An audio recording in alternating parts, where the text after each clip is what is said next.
Story continue होता है एक अनजान एंजल से, जो कि सारे एंजल्स के सामने ग्रैंड प्रिस्ट को डरपोक और कायर बुलाती है और वो ग्रैंड प्रिस्ट की तरफ बढ़ते हुए बोलती है, तुम सब मेरे सामने झुक जाओ, तुम सबको नहीं पता कि मैं कौन।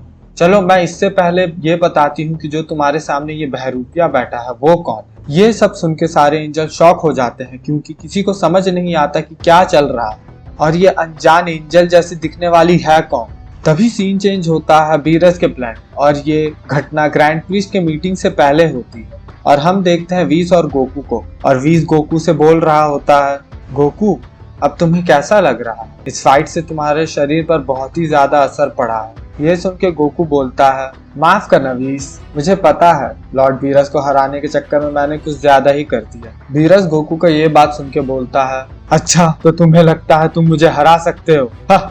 बस सपना देखते रहो बच्चे। मैं कोई बच्चा नहीं हूँ लॉर्ड बीरस, और मैं बहुत ही जल्दी आपको हरा दूंगा। फिर वीस गोकू से बोलता है, गोकू उठो, अब तुम्हारी बारी है हील होने की। हाँ, मगर मैं चाहता हूँ कि तुम हो सके तो ये जो पीठ पे जो निशान है तुम उसको रहने दो, क्योंकि मैं चाहता हूँ ये मुझे याद दिलाता रहे कि मुझे भी लॉर्ड बीरस की पीठ पे ही ऐसा निशान देना है। बीरस चिल्लाते हुए बोलता है, हिम्मत है तो करके दिखाओ। वीस हंसते हुए बोलता है, अच्छा ठीक है। गोकू हील होने के बाद बोलता है वीस से, तुम्हारी पावर्स तो सेंसु बीन की तरह, बुरे वक्त में ये बहुत ज्यादा काम आ सकता है। वीस बोलता है, तुम्हारा मतलब कि एंजल्स की पावर। अच्छा गोकू, अब तुम क्या करना चाहते हो? सच बोलूं तो मुझे भी नहीं पता, और अभी भी मुझे अल्ट्रा इंस्टिंक्ट की पावर को मास्टर कर, और मुझे नहीं लगता इससे भी कोई महान पावर लेवल है मेरे लिए अभी भी। मगर इससे पहले मैं अपने परिवार से मिलना चाहता हूँ। जीजी मेरी बहुत ज्यादा चिंता कर रही है। सीन चेंज होता है और हम देखते हैं वीस और गोकू को अर्थ की तरफ जाते हैं और गोकू वीस से पूछता है, अच्छा वीस, तुमने मुझे ये नहीं बताया कि तुम क्या करोगे? वीस थोड़ा सीरियस लग रहा होता है और वो बोलता है, मुझे कुछ चेक करना है और मुझे कुछ ठीक भी नहीं लग रहा है। गोकू वीस को सीरियस देखकर खुद भी सीरियस हो जाता है और बोलता है, तुम्हें किस बात की चिंता वीस? वीस गोकू की तरफ देखते हुए बोलता है, मुझे कुछ न्यू प्रेजेंस फील हो रहा है जो कि बहुत ही ज्यादा ताकतवर, और वो पहले वहाँ था भी नहीं। गोकू ये सुन के समझ जाता है कि शायद यूनिवर्स फिर से कोई खतरे में है और वीस के कंधे पर हाथ रख के बोलता है, वीस मुझे ये सिचुएशन हैंडल करने दो, अपना हाथ हटाओ। गोकू वीस का नहीं सुनता है और उसे और जोर से कंधे से पकड़ लेता है, जिससे वीस गुस्सा हो जाता है। हाथ हटाओ। ये सुन के भी गोकू अपना हाथ वीस से नहीं हटाता है और उसके कंधे को और जोर से पकड़ लेता है और सिचुएशन बहुत ही इंटेंस हो जाता है वीस और गोकू के बीच। मगर फिर वीस समझ जाता है कि गोकू अब पीछे हटने वाला नहीं है, इसलिए वो शांत हो जाता है और बोलता है, हर यूनिवर्स का प्रॉब्लम को संभालना तुम्हारा काम नहीं है गोकू। ये सुन के गोकू बोलता है, ये कोई पहली बार नहीं होगा जब मैंने किसी यूनिवर्स के प्रॉब्लम को सॉल्व किया, तो भरोसा करो मुझ पर वीस। ये सुनकर थोड़ी देर शांत रहता है और बोलता है, ठीक है, मगर मैं तुम्हारे साथ नहीं आ सकता, मुझे अभी के अभी ग्रैंड प्रिस्ट ने मिलने बुलाया है। अगर तुम्हें मेरी जरूरत हो तो ये लो, इसको एक बार दबा देना, मैं वहाँ आ जाऊँ। गोकू बोलता है, मैं तुम्हें निराश नहीं करूंगा। गोकू और वीस वहाँ पे पहुंच जाते और वो दोनों ही शॉक हो जाते हैं देख कर कि उनके सामने क्या था। गोकू और वीस देखते हैं उनके सामने एक ब्लैक होल जैसा कोई चीज था, जिसे देख गोकू बोलता है, ये क्या है वीस? फिर वापस सीन चेंज होता है उस अनजान एंजल की तरफ प्रेजेंट में, और हम देखते हैं वो बोलती है, मैं तुम्हें इस बहरूपिये के बारे में बताती हूँ, इसके चलते ना जाने कितने बिलियंस की जान चली और ये खुद को और ओमनी किंग्स को बराबर समझता है। ये सुन के ग्रैंड प्रिस्ट को गुस्सा आ जाता है और वो बोलते हैं, बस बहुत हुआ। हम देखते हैं ग्रैंड प्रिस्ट से बहुत ही भयंकर ऑरा निकलने लगती है, मगर सारे एंजल्स उस अनजान एंजल की बात को सुनकर कंफ्यूज हो जाते हैं और ग्रैंड प्रिस्ट से पूछते हैं, फादर क्या चल रहा है और ये अनजान एंजल किस बारे में बात कर रहे हैं और ये है कौन? ग्रैंड प्रिस्ट बोलते हैं, ये तुम्हारी माँ है और ये पूरी तरह झूठ भी नहीं बोल रही। तो जैसा कि मैं बता रहा, यूनिवर्स 19 जो एक बहुत ही ज्यादा पावरफुल यूनिवर्स था, इनके पास बहुत ही भयंकर लेवल की ताकत थी, जो कि ओमनी किंग्स के द्वारा बनाए गए मल्टीवर्स के बैलेंस को खराब और खतरे में डाल रही, इसलिए इनका कुछ करना पड़ा, मगर बिना ओमनी किंग्स को पता चले। ये सुन के वो एंजल हंसने लगती है और बोलती है,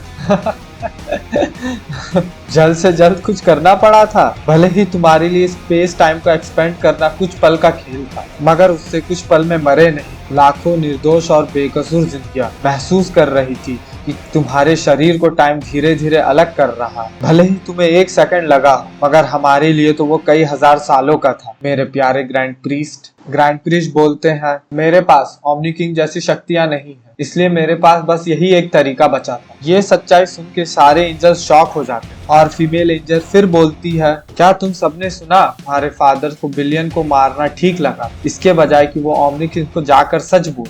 मगर अपने फादर को भी दोष देने की कोई जरूरत, गलती ना इनकी है और ना ही ओमनी किंग्स की। फिर इसी वक्त सीन चेंज होता है और हम देखते हैं यूनिवर्स 11 के गॉड ऑफ डिस्ट्रक्शन जिन को, जो बोलता है चल क्या रहा है वहाँ पे।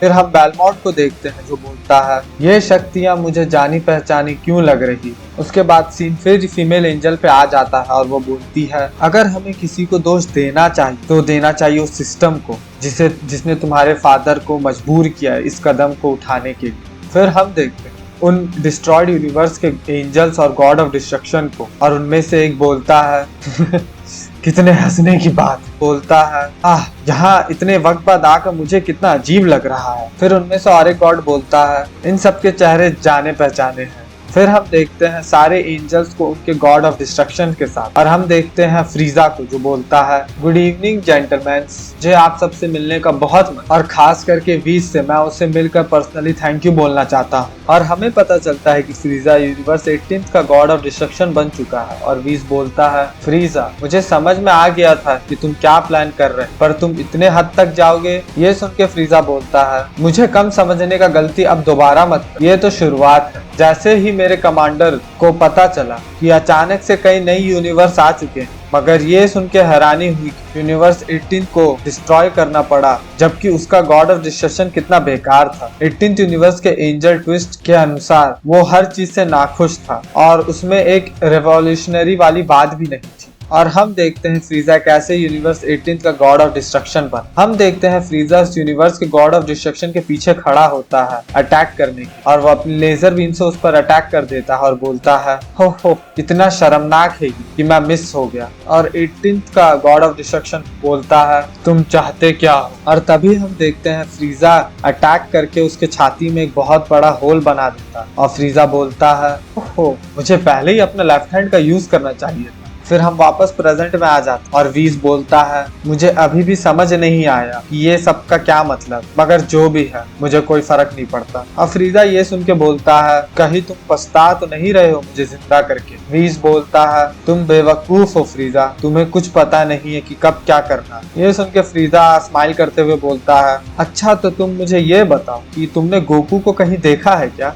तो चैप्टर यहीं खत्म हो जाता है। तो इसके नेक्स्ट वीडियो में जानेंगे कि इस चैप्टर में क्या होता है, गोकू कहाँ है और फ्रीजा क्यों गोकू के बारे में पूछ रहा है। तब तक के लिए टाटा बाय बाय, मिलते हैं next video and thanks for watching.